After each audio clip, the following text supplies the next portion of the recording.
重い。よいしょ。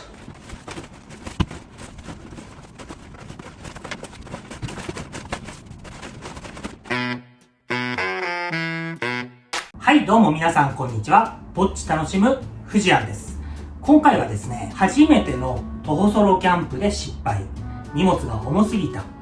こちらについてご紹介します。キャンプ未経験、アウトドア未経験の引きこもりリモートワーカーなオタクおじさんの僕が、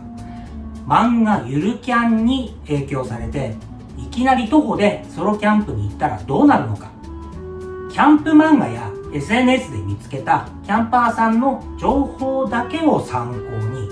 キャンプの初心者が一人でキャンプ道具を集めた結果、徒歩で運べる重さの限界を超えてしまい、キャンプ場までの道中、まともに歩けないくらい重い荷物を運ぶ羽目になりました。僕みたいな初心者の徒歩キャンパーに限らず、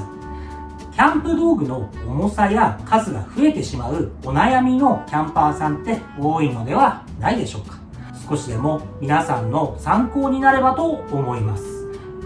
この動画を見ると徒歩で運べるキャンプ道具の限界についてわかります。そして動画の最後に徒歩ソロキャンプを数回経験してキャンプ道具を見直した結果、初心者キャンパーがどのぐらいキャンプ道具を軽くできたか、具体的に初めての徒歩ソロキャンプ、その時のバッグの重さと最近の徒歩で無理しない程度に運べるバッグの重さを測って比べてみたいと思いますので、最後までぜひ見ていってください。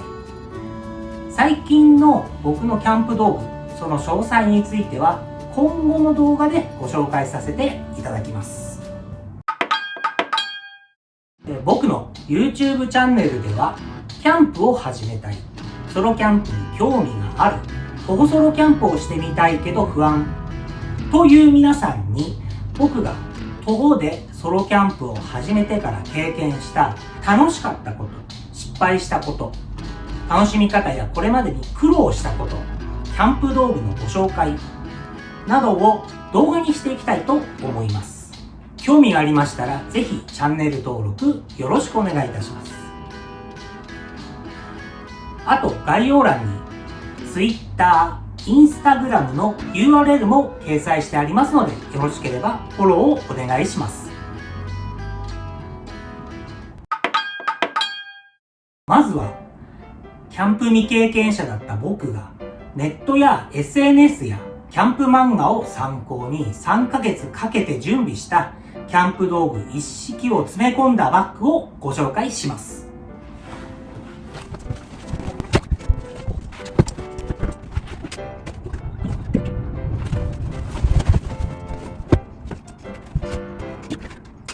こちらです。結論から言いますと、今回ご紹介するキャンプ道具、キャンプ未経験の僕が、偏見と憧れだけで選び抜いて買い集めたキャンプ道具は、最初のキャンプと2回目しか持っていきませんでした。理由としましては、あまりに重すぎて実際10メートル歩くのが限界だったんですよね。歩いては休んでして、キャンプ場まで行ってました。それぐらい重かったわけです。ただ、初キャンプ当時は必要最低限まで厳選されたおしゃれキャンプ道具だと確信して楽しんでいたのですが、そんなことは全然なくて、ただ単に荷物が多かったっていう状態です。このバックパックと、トートバッグとサイドバッグ、この3つを持って、電車とバスと徒歩でキャンプ場まで片道5時間の移動でした。当時は初キャンプでテンションが上がっていましたので、荷物の重さも楽しめていましたが、冷静になったらなしですね。実際どのぐらいの重さかちょっと測ってみましょう。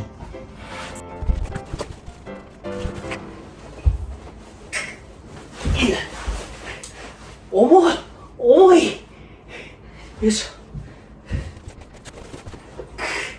体重計測ります。よっこらしょ。ほっ。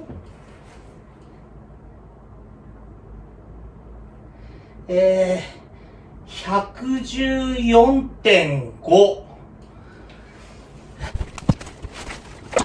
で、次は、自分自身の体重を測ってみます。74.8。はい。というわけで測ってみたわけですが、荷物を背負ってる時が 114.5 キロ。で、荷物を下ろしている自分自身の体重が今現在 74.8 キロ。なので、計算すると、この荷物全部合わせて 39.7 キロですね。当時、食料とそれからペットボトルの水を持っていたので、トータルで約40キロになります。なんでこんなことになったのかというと、もともとキャンプ未経験だと、まず憧れにとらわれてしまうんですね。僕の場合ですと、やはり一番影響を受けたゆるキャ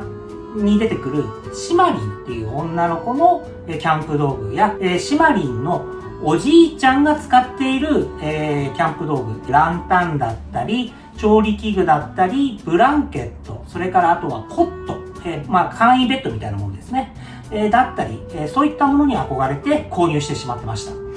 あと、SNS がやっぱり影響は大きいと思います。具体的にはTwitter なんですが、キャンパーさんたちのツイートに出てくるキャンプ道具、これがね、おしゃれなんですよ。どうしてもね、見ていると、あれも欲しい、これも欲しいという風になってしまっていました。具体的に、このバッグの中身をちょっと出してみたいと思います。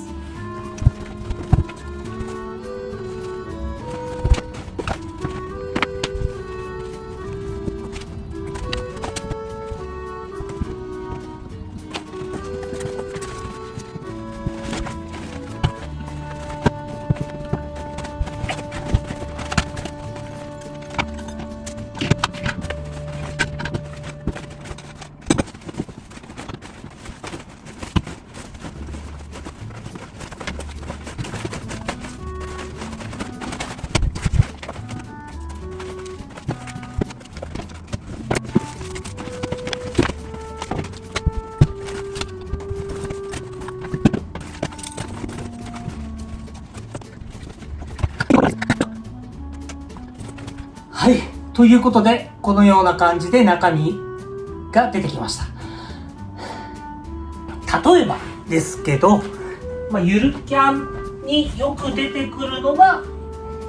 こういったブランケット。これはメーカーペンドルトンのブランケットなんですが、これおしゃれだなと思って買っちゃいました。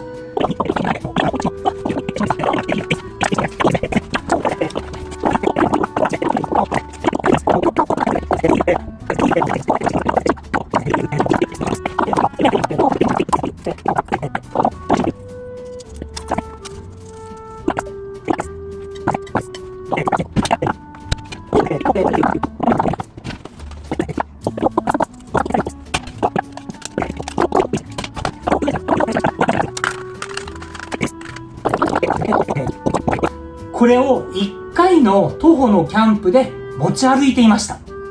このように理想ばかり求めていましたが、実際キャンプをしてみると現実は厳しかったです。徒歩ソロキャンプでゆるキャンやツイッターのおしゃれキャンパーさんたちみたいなおしゃれなキャンプはハードルが高かったと。もちろんやりようはあるのかもしれないんですけど、これだけの数を運ぶっていうのはね、とってもね、大変でした。徒歩ソロキャンプでどのぐらいの量が持ち歩けるかが理解できてなかったんですよ。これらを持ち歩いてみて実際に感じたことは、おしゃれなキャンプ道具たくさん持って行って引きおたぼっち誰に見せるのよと。お酒を飲むから徒歩キャンプを選んでるんです。徒歩なら運べる限界を見極める必要があったのに、それができてなかった。数回徒歩のソロキャンプを繰り返してみて、少しずつ妥協するようになってきました。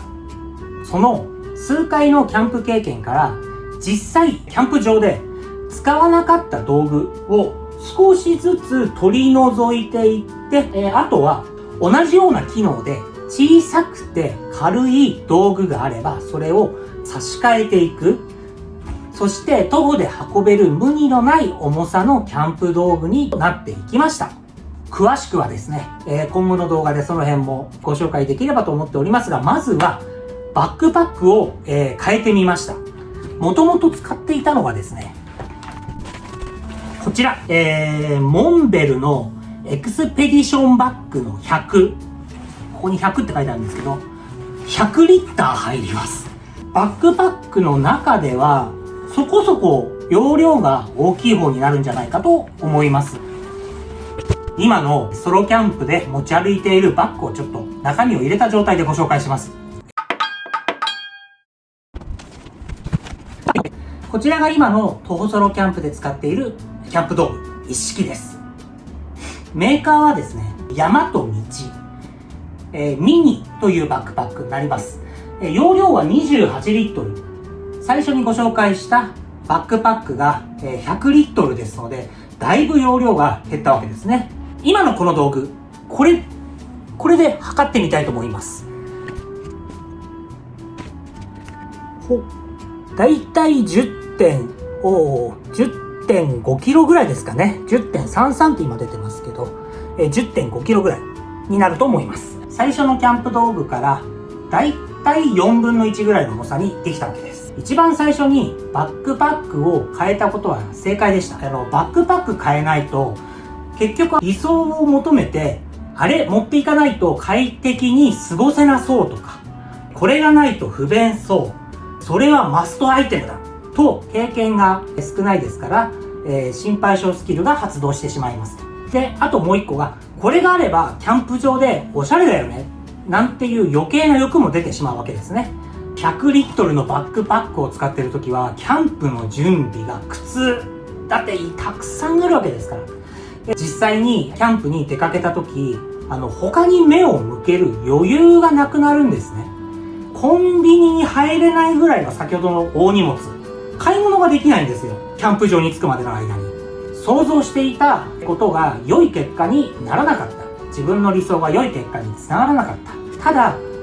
引きこもりのオタクがですね、アウトドアの楽しさを知ってしまったんですね。初めてのキャンプで。コミュ障なので、ソロキャンプ一択なんですよ。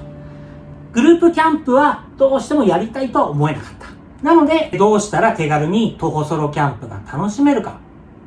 答えは荷物を減らす。ソロキャンプだから誰かに見せるわけではない。実際、おしゃれキャンプの道具っていらなくないっていう。で、参考にする漫画をゆるキャンだけではなくて、他の、漫画も、参考にするようになりました。実際、どのような漫画を参考にするようになったかと言いますと、2人ソロキャンプ、山のすすめ、山と食欲と私。この辺をですね、読み込むようになりまして、結果としまして、登山用の道具の方が持ち運びは楽なんじゃないかと。あとはですね、ウルトラライト UL キャンパーさんのキャンプ道具。これがですね、重さ的に最初に集めた道具よりもずっと軽くて同じ機能の道具があるぞということを知りまして、ただですね、ウルトラライトの道具ってキャンプ道具の価格帯としても高くなるんですね。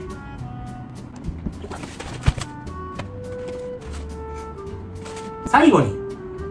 初の徒歩ソロキャンプ失敗で分かったこと。一つ、キャンプは不便を楽しむものだから道具が少なくても大丈夫。二つ、漫画やアニメはフィクション。そして最大の発見は、長年引きこもってオタクしていたデスクワークおじさん。体力なさすぎ。多分、これが全ての原因なんじゃないかなと思いまして。なんも運動してこなかったから、この年まで。あれだけの荷物重かったわけですね。というわけで、最後まで見てくれてありがとうございました。体鍛えりゃ問題解決じゃんって思ったら、高評価とチャンネル登録、ぜひともよろしくお願いいたします。